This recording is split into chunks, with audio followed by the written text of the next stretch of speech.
promoting the free exchange of ideas, questioning the status quo, and having some fun along the way.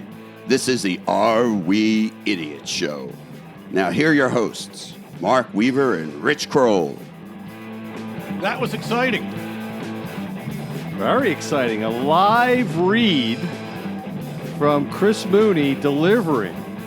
Amazing. He did it live, folks. That was not the pre-recorded version. Do you think people could tell that was live versus? I don't know. We're going to have to poll our audience. But welcome to the Are We Idiots Show.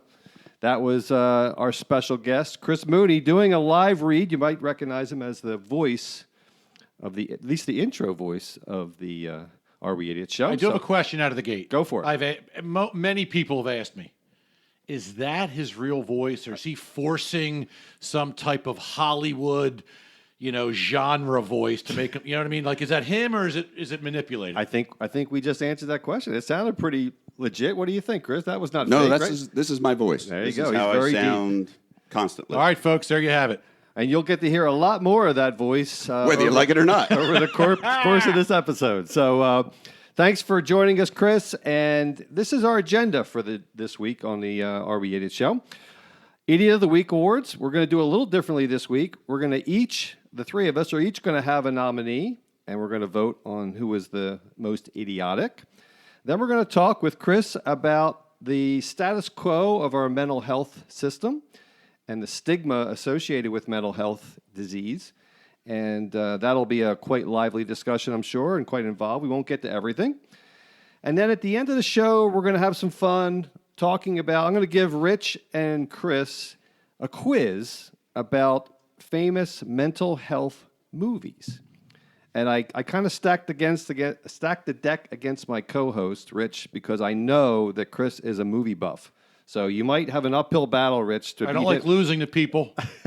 He's our guest, so if you lose, it's a graceful thing. Can we call him by his nickname, or do we have to go with Chris? No, we can go Graham. We can go Graham if you don't mind that, do you? I don't mind anything. Okay. So, all right, Idiot of the Week, and I'll let Rich give his nominee first.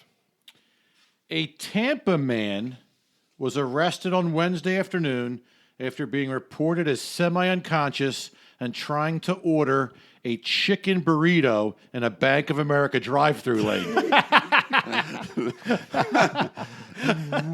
According to Hernando County Sheriff's Office, the bank manager, Martin Clausen, called police after knocking on Douglas Francisco's window for several minutes before the driver regained consciousness and tried to order a chicken burrito.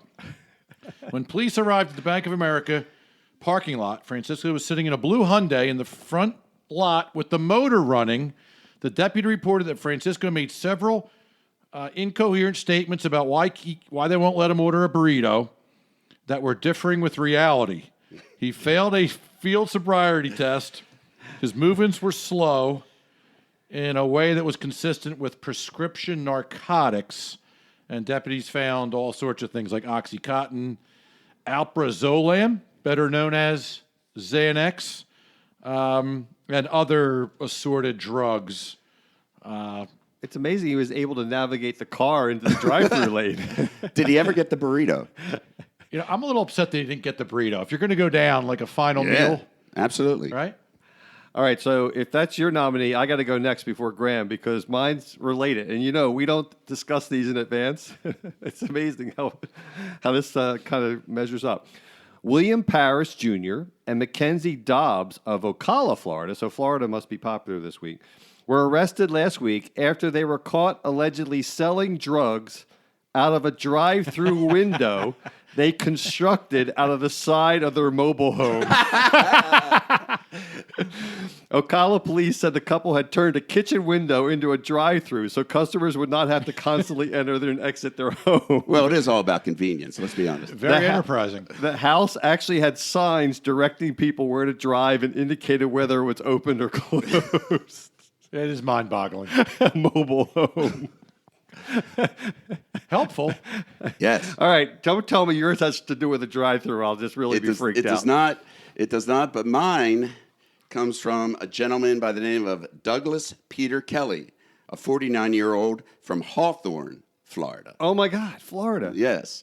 He called the Putnam County Sheriff's Office to say that he had bought some methamphetamines. But after smoking it and having a violent reaction, he suspected that he had been given the wrong substance, and he wanted to press charges against the man that sold him the drugs. Sure. Did he went to the cops? Yes, he did. The detectives told Cully that he could test those drugs if he came in and gave them the drugs. So they tested it. It came up positive for meth. He went to jail.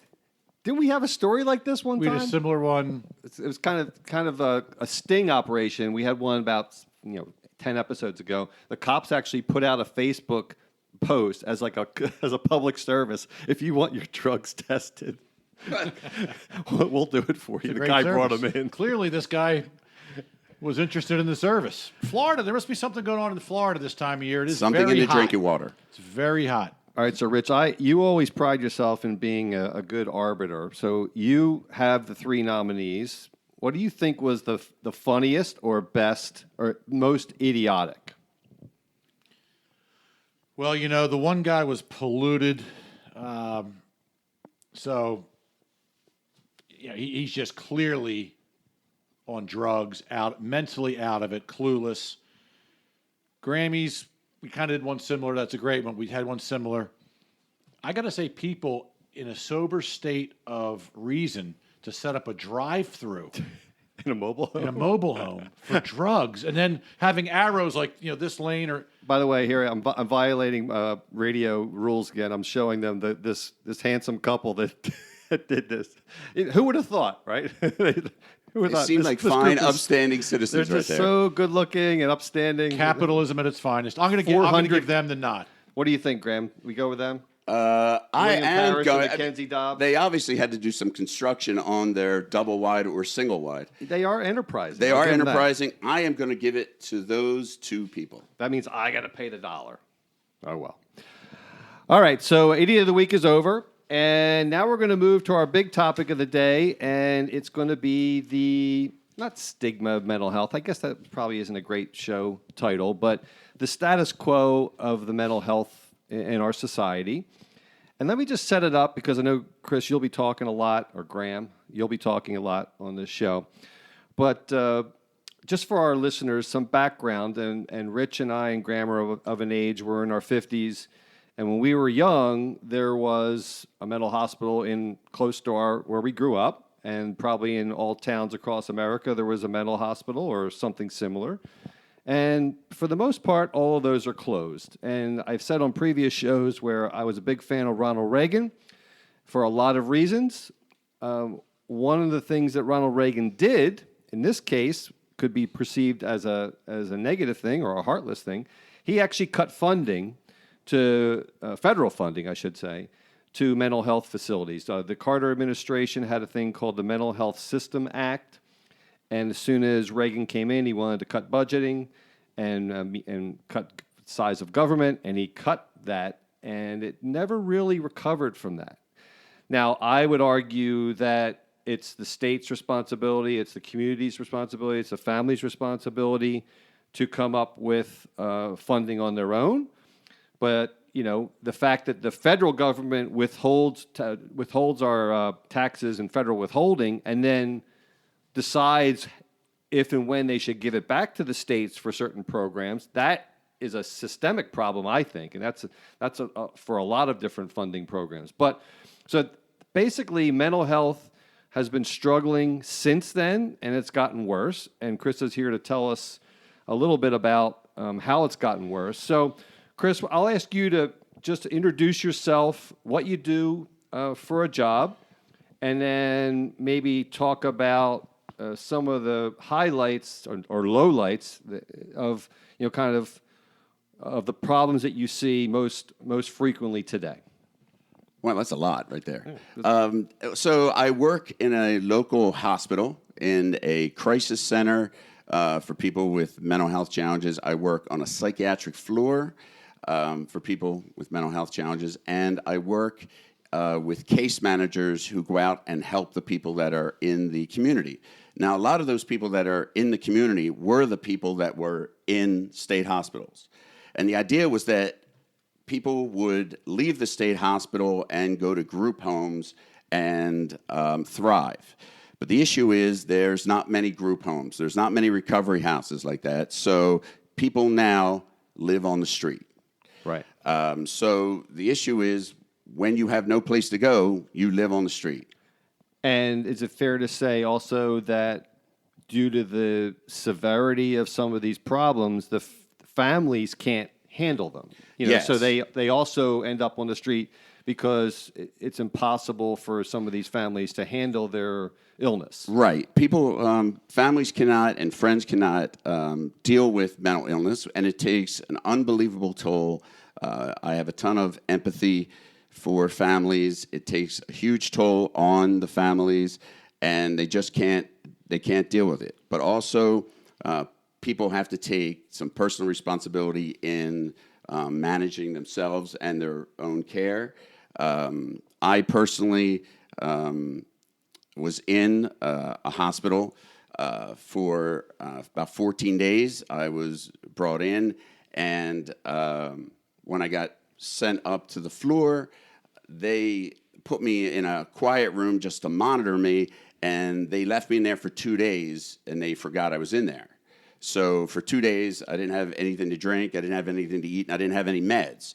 And I went in there under a 201, which is I voluntarily went into a hospital. I was suffering from depression and exhaustion, and I went in, and after they let me out of the room after 2 days, I had my own bathroom. They just forgot about me. But in the middle of the night, I could see something moving on the wall. This is not a hallucination. I turned on the light, and there were 1,000 ladybugs. I don't have no idea how many, actually. And I thought, well, if something that beautiful could live, in this place, I could stick it out. And I did. And how long ago was that? About 25 years ago. 25 years. And I've never been back. I do take meds for it, medicine, I do. And I do take personal responsibility that, I went and saw a therapist, and I saw her for a very long time until it was time not to see her. My family, my brother-in-law, my sister stepped in and told her what they thought of her, and that was very helpful to me. And she told me that, you should just stay as you are. You're not really going to get any better. So she was not very recovery-based. And I saw some literature on taking some classes and things like that, and she told me I would not be interested in that. And I wouldn't thrive, but I did take the flyer. I did get the education, and because of that, I have worked in the mental health field for about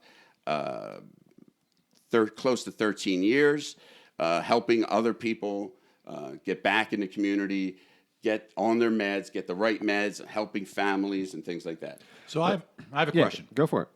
First of all, I want to say that's an inspiring story. And so if you're struggling with mental illness out there, please know that there is hope. And Chris is an example of how you can battle through to the other side. So that leads to my question. And you raise a point that is on many of the layman's minds about this topic. You just said, I think you just said there are varying degrees of mental illness, because I would think some people can take responsibility. They're competent, they're intelligent, they recognize their problem, and they need to help themselves. Then there are others that, I don't want to use the wrong word in a sensitive topic, but whether they're deranged or severely mentally ill, and then they're not competent. And that often comes into play in crimes in courts of law where it affects sentencing. You're going to go here because you didn't know what you were doing, and you're protected, or you're going to go here because you knew what you were doing. So, and then there's varying degrees of social insensitivity towards right. it. So there's stigma that goes along with it. People on the street, if we've had people running out in the streets with machetes. We've had people just running through the streets naked. They wanted to kill themselves. They've been brought into the hospital. Then they stay in a hospital for a little while, but they don't want to take meds, either because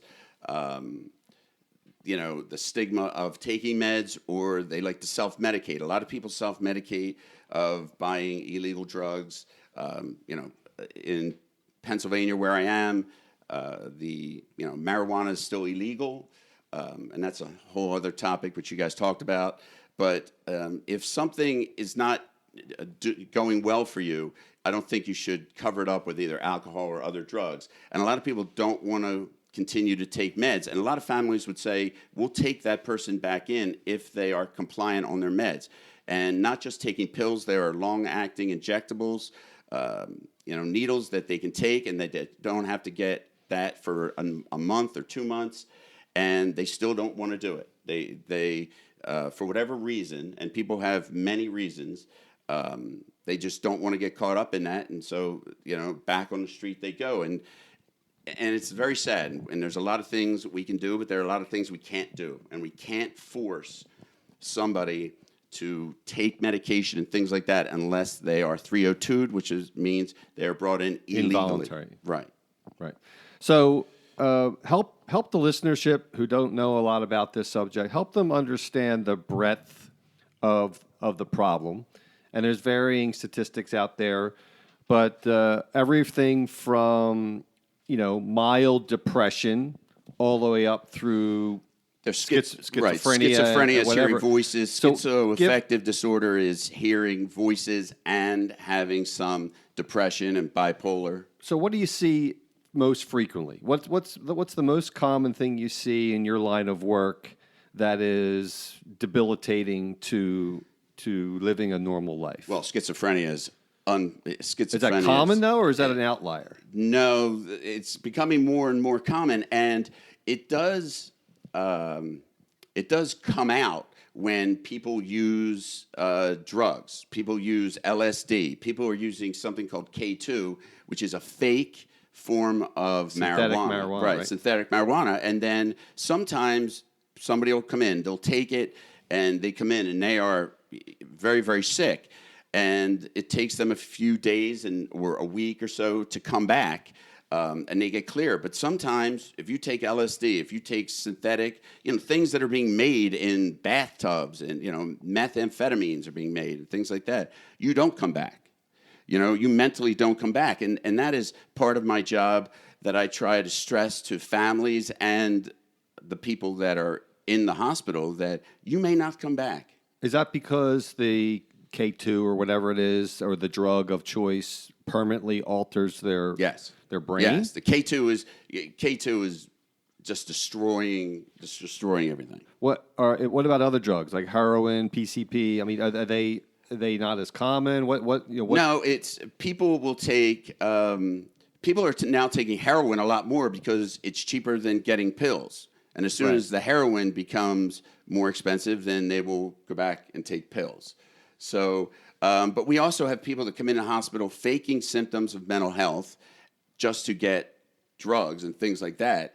And then medicine, if I can say medicine, mental health medicine. And then when we explain to them that we're not giving out certain benzos, or we're not giving out Xanax, we're not giving out opiates and things like that, they clear up very quickly and they want to leave right away. So that leads to the question about drugs in general and how easily it appears to someone like me that drugs are thrown at the problem, because it's a very complex problem, right? I'm sure there's a lot of variables, a lot of evaluation, but it often seems like because it's so hard, and you mentioned, the trials and tribulations on families and the burden and the hospitals, and people don't know what to do and they're out in the street, throw a drug at it, right? And one of the problems I have with the drug industry, farm industry, and we've talked about this as well in the past, is pharmaceutical companies do whatever they can to classify anything as a disease. And once you do, now doctors are wide open to write prescriptions. Right. Acid reflux was never a disease. I have heartburn. Okay. Right. Now you can, there's 1 million prescription drugs for acid reflux disease. So my question is, how loosely are drugs thrown at this problem? Well, they are thrown at the problem. I mean, there's nothing else. You try to calm somebody down. You try to give, some people have to be given Thorazine, which is, it's a drug that will knock you out, but if not, they are punching walls and banging their head against walls and some. So oftentimes you have to sedate them and then bring them up slowly and work on other drugs. It's not something that can take 24 hours. I mean, it's something that can take 24 days.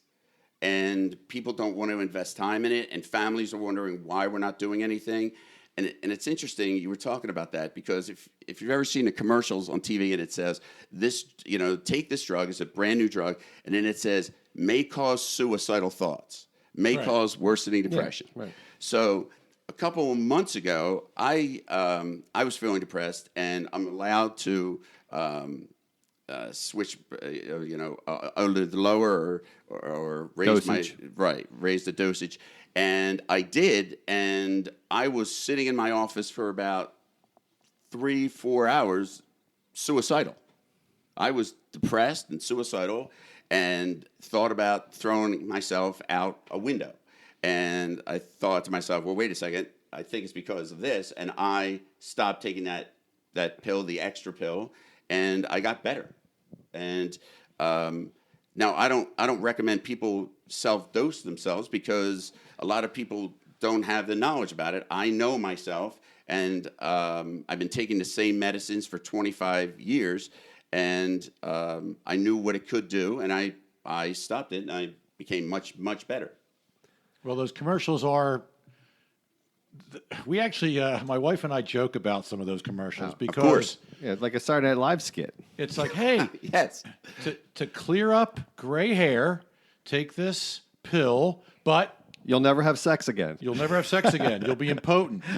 You'll have eczema. Well, if they're married for 25 or 30 years, there's probably a good chance they're not having sex again anyway. So let's be. That's true. It'll cause rickets. It'll cause scurvy. Bora Bora. You'll have potential loss of hearing, enlarged mammary glands for a man, and potential death. But you'll have no longer have gray hair. Correct. But okay. So let's touch on something. So. We do have a lot of people that you can take this pill and get well, but it kills your sex drive.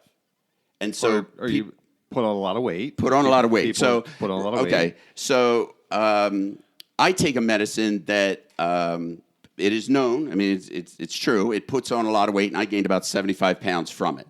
Wasn't all the pizzas? It was, I swallowed a lot of aggression and a lot of pizzas, Let's too. not forget the cheesesteaks and some of that stuff, too. Well, yes, that's true. That's absolutely true, because it gets you hungry. And I can tell you, I take it, I'm hungry 20 minutes later. I mean, it is, and that is a side effect of the... So you're going to die one way or another. It's like... So, I'm right. That's exactly right. Go down eating. Go down eating. But people want to have sex. I mean, it's a natural thing, and they'd rather not be taking meds that will stop that. So they're willing to be a little manic, which they think makes the sex better anyway, and they don't, they're not going to take drugs, and they can live their life. But the truth is, you can't live your life like that. So let's transition the discussion a little bit as time is moving on.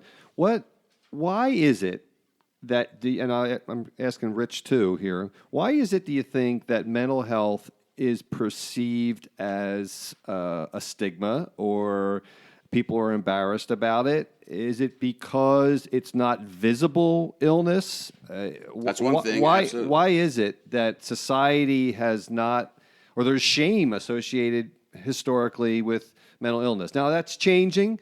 There's been some big-time athletes, Kevin Love and DeMar DeRozan in the NBA, Brandon Brooks, the Eagles guard, came out, Michael Phelps. Brian Dawkins. Yeah, there's a bunch of people that have come out. So it's getting better, but for most of my lifetime, there was a shame associated with mental illness. Why is that? How did that become that way? So I have an easy answer, and I like to keep things as simple as possible. This is real, but if the person doesn't have that affliction or ailment, they don't feel it, right? If somebody tells me about, my lower back's hurting, I'm like, I know what that's all about. I have 2 ruptured discs. I can empathize, sympathize. I can feel it. But someone that has no back issues at all, come on, man, tough it through. What do you mean you're stuck in bed for 3 days? They have no idea. Same with mental health. I know several people that are clinically depressed. I'm not. But once in a while, something hits you about death in the family, you're watching a movie, you hear a song, and then that feeling overcomes me, and I feel it behind my eyes, and I feel that heaviness, and I think to myself, holy cow, that's what a depressed person must feel like and not know how to stop it. Could be a chemical imbalance. So I think the main reason, Mark, can I call you Mark? Sure. Is that people don't feel what the person across is feeling, and therefore they take it lightly, like you're weak, or you're lazy, or you're not motivated, or you can't handle problems. Or you're faking it. And people think that then there's laziness. People think you're faking it and you're looking just to go on disability. You don't want to work. And so, and you see, and the problem is some people are and some people aren't. Right. Yeah. And I would even argue that if most people acknowledge that the brain is the most important part of your body, your brain being impaired is probably the most debilitating of disabilities. You know what I mean? Right. I mean, I'd much rather have a bad back or bad leg or whatever than have my brain, have a problem. So it's a real shame that I'm lucky enough to have both. I have a bad back and right now on a bad brain. That's just amongst many other things. That's correct. What are your thoughts, Graham, on that and how people deal with that you help, that stigma and the family's stigma of that? Do you see that a lot? Is it getting better? I do, but I like meeting with families because I give them phone numbers like to NAMI, the National Alliance of the Mentally Ill, and later on I'm going to give some phone numbers and things. But people have to get involved, and I think family members of mine didn't really understand it until they really saw how I was tortured and mentally tortured, and they got involved. They saw it, and they felt the need to help out because oftentimes, like Rich, you said, we can't see it ourselves, and it's difficult. It's difficult to, we're not here to diagnose ourselves and things like that. Don't just keep the mic. So I'll be the first to admit when you had your issues 25 years ago, I was and my wife were very anti-medicine, and I was skeptical of all the medicines that they were prescribing, just like we were talking about earlier. And I still have that skepticism, but I've also come to realize that a lot of people cannot do without it, and you included. And so there really is a need for medicines. Of course, the struggle with that is that there's lots of ramifications of that, and not everyone needs the same dose of medicine. So it's a very finite recipe or a very specific recipe per person, and I don't know that the care is taken in the doctor community about making sure that that's right. Well, that's a great point. So when I first started taking meds, I took something called lithium. And it's a salt derivative, and I had lithium toxicity. And so I was depressed. I was laying around the house. And so when I had the toxicity, I started having stomach problems, headaches, and things like that. And so I couldn't really leave my house because of having stomach problems and things like that. So not only am I having the physical, now I'm having the mental plus the physical. Correct. Yeah. And so I went back to the doctor, and the doctor told me, well, just give it another month. So I gave it another month, and he said, well, just stay on it. And it was slowly killing me. And I said, no, I'm good. I changed doctors and got on meds that helped. And you can see it. People who have mental health problems, we know ourselves the best. And when you're clear-headed, you definitely know yourself the best. So let me hit you guys with something as we getting near the end here. Look, this is real. We've all made fun of this in our lives. I'm the first to raise my hand and go, yeah, I've taken shots. I drove through the Hereford State Mental Hospital, and there was a guy standing there in the middle of summer with a wool coat on and a wool hat. He just ripped a Christmas tree out of the ground, and he was laughing. I told that story for 20 years. It was hilarious. Meanwhile, it's not hilarious for him and his family. Right. But let me tell you how prevalent this is. This is real. These are statistics from U.S. Health Center or whatever it is. All right, there's roughly 320 or 30 million people in the United States. 1 in 17 Americans lives with a serious mental illness. 1 in 5 children has a seriously debilitating mental disorder. 1 out of 4 American families has a relative who has a mental illness. On average, 45,000 Americans commit suicide every year. On average, about 165,000 Americans die from drug and alcohol-related overdoses and accidents. On average, about 8,500 Americans die as a result of eating disorders like anorexia and bulimia. On average, mental illness costs companies $193 billion annually in terms of lost productivity. And yet the government is still cutting funds to help Right. people with mental illness. And even at a societal level, from a quality of life issue, a lot of cities, especially on the West Coast, are dealing with just an exploding homeless population. So, Chris, as we conclude this segment, so if there's listeners out there, and chances are with those statistics, chances are some of our listeners have people in their family that are struggling. What can you do? What should they do? What should they be looking out for? What kind of symptoms should they be looking out for? Isolation is a major symptom. Just people starting to use drugs.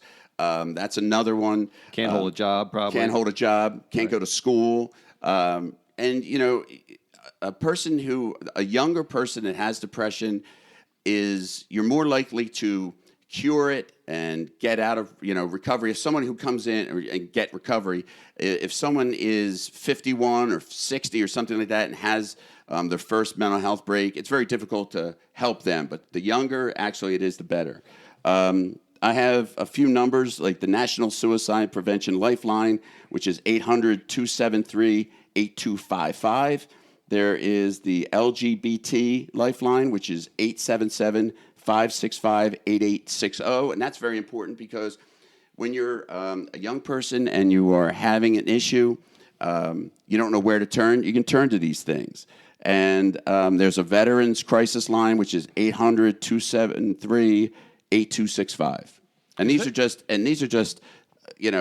there's so many other numbers. The message is reach out, get help. You can get better. There's people out there that are professionals that can help you, and there's help out there. So reach out and ask for it. Is there a number, though, that you can provide for Mark for some of his problems? He's very serious. A literalist? He's a literalist, serial literalist, and he takes everything way too serious. I'm beyond help. There's no phone number for me. There's none. I've gotten funnier. Just a podcast. You've gotten funnier, I'll give you that. I've known him 30 plus years. This is what he is. There's no number for this. There is no number. So folks, we're gonna conclude the show with a little fun. Hopefully, that was a heavy subject. And by the way, did you notice it was too heavy? Was the song? I on did. The intro? And by the way, wait a second. I'd like to just call say, him heavy. I do want to say that I really appreciate you guys doing this as a topic because it is very serious. It's very important, and in reality, you could do another 5 or 10 shows. So I really appreciate you guys doing this and having me in. All right, shut up now. All right. Nice talking. You've talked enough. Thank you. All right. So the theme of this is movies that have a mental health theme throughout. Isn't fair. This is not a fair contest. And I'm going to read the description of the movies, and you guys have to buzz in with the movie title. Sound good? Pretty straightforward, right? I'm going to read you a description. Sure. And you're going to, whoever comes up with the title first. Some of them are hard, some of them are pretty easy, okay?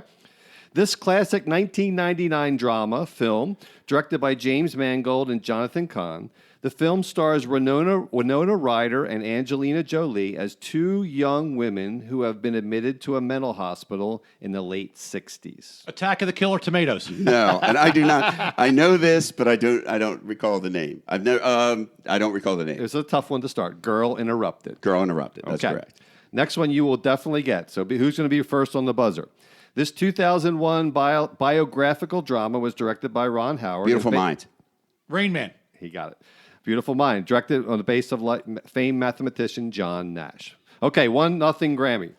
This 2010 psychological thriller covers several themes of mental illness. Natalie Portman plays Nina Sayers, a professional ballerina ballet movie. Who suffers from an eating disorder as well as chronic I know it hallucinations. Black Swan. Yeah. Black Swan. 1-1. Richie got that. It's very good. 1-1. Number 4. It's a cool movie. The 2012 comedy drama was directed by David O. Russell and is an adaptation of Matthew Quick's novel, the same name. The film stars Bradley Cooper and Jennifer Lawrence. Oh, Silver Linings Playbook. Okay, I thought Come on, Jennifer Lawrence, please. 2-1. Manoa Diner? No, that was Lanark Diner. Lanark Diner. This 1975 classic was based on the novel One Flew Over Cuckoo's Nest. I beat him. I got it out first. I'll give Rich that one. He finished it first. So it's 2-2. This 2006 dark comedy was directed by Fight Club. Jonathan Dayton and Valerie Ferris. The film follows a dysfunctional family on their road trip in a barely functioning Volkswagen European Vacation. microbus. It takes 7-year-old Olive to a beauty pageant in Redondo Beach, Sunshine. California. The Partridge Family. Something sunshine. I don't know. Little Miss Sunshine. Little Miss Sunshine. I'll give it to him. No one got that. No, that's all right. Half. No. No, we can't get that. Someone will get this one. This 2000 psychological thriller was directed by Christopher Nolan, is a unique piece of cinema that presents two different versions of the same scene throughout the film, some in black and white, some in color, some in reverse. Stars Guy Pearce. Memento. I knew that one. No fatal attraction here, huh? Okay. This 1999 film was directed by David Fincher and follows the story of an unnamed narrator and average Joe Ed Norton. Fight Club. Fight Club. You got it. Is that 3-3? Yep. 3-3. Okay, final one. This is a tough one. Whoever gets this one deserves to win. This 2010 psychological mystery thriller was directed by Martin Scorsese and starred Leonardo DiCaprio. The film follows Teddy, a U.S. Marshal assigned to investigate a psychiatric institution after a patient disappears. Shutter Island. Bingo. Come on. Jaws 5. The Revenge. Yes. So Grammy won that. Was that 4-3? That was a good. I believe so. But that was a lot closer than I thought. You did well, Richie. Thank you. I'm very impressed. So final comments before we wrap up the show. To you, Richie, and to you, Grammy. I'll just reiterate what I said. It's mental illness is a real issue. Yes, there are some people that take advantage and they're going to milk off the government, to not have to work. But look, anyone that has this, it's something inside of them. Hormones, DNA, wiring, it's not their fault. So the earlier they get help, the better. Absolutely, Rich. And seek help. That is the number one thing. Family members, there is help out there. Go out and look for NAMI, National Alliance of the Mentally Ill. Call those numbers that I gave out earlier, and there's absolutely people looking to help. Good. I like leaving it on a positive note. And folks, next week, tune in. It's football season this coming weekend. Pro football season is kicking off this coming weekend. And please join us because the topic of next week's show is what I'll call the pending decline of football in America. Or maybe not. Rich and I will probably have a pretty healthy debate about it. And mental health is in football also, Mark. Well, that's true. So we're not going to discuss that next week. You're not invited back for this one. You've said enough. I'll be sitting in the corner. No, but obviously there's a lot coming out on repetitive head trauma, and more is becoming known on that. Our local school just canceled football season this year because they didn't have enough participation. I think it's the beginning of a very long decline, and we'll debate it. Some of the football people are very, very defensive about this, but should be an interesting topic next week. And as always, please remember, if what you see or hear sounds idiotic, then we're just the guys to help you sort it out. See you all next week. Take care. Thank you for listening to the Are We Idiots Show. Please subscribe on iTunes, Google Play, or Stitcher so you can enjoy all episodes.